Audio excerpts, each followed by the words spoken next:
দীর্ঘদিন যাবত আপনি জেলে রয়েছেন, কিছু বলবেন? থাকবো জেলে, অসুবিধা নেই, জেলে মানুষই থাকে, পশু পাখির জন্য না, মানুষের জন্য জেল। আর কিছু বলবেন? না।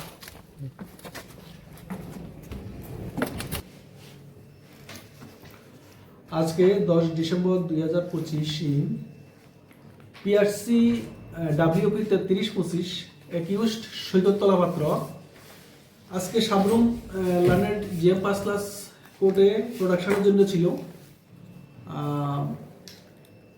এই মামলাটি সৈকত তলাপাত্রের এগেইনস্টে চার্জশিট দিয়েছেন সাবরুম পুলিশ স্টেশন,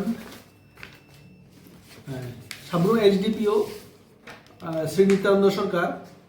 উনার এগেইনস্টে অভিযোগ মূলে 153A, 153B, 504, 505, 506 এবং section 3(1)(R)(3)(1)(3)(1)(U of SC/ST Prevention Act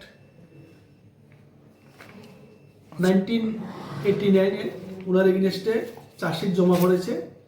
যেহেতু সেশন ট্রায়াল কেস, আজকে সৈকত তলাপাত্রকে মাননীয় আদালতে প্রোডাকশন হয়েছে এবং উক্ত মামলাটি যেহেতু সেশন ট্রায়াল কেস কমিটমেন্ট হয়ে গেছে, আজকে পরবর্তী ডেট থেকে এই মামলাটি মাননীয় সেশন জাজ উদয়পুরের কোর্টে পরিচালনা করা হবে এবং উক্ত মামলার জন্য মাননীয় হাইকোর্ট স্পেশাল পিপি নিয়োগ করেছেন। আপনার নাম? আমার নাম Shri Gouranga Debnath, APP, Sabroom J 5 class court.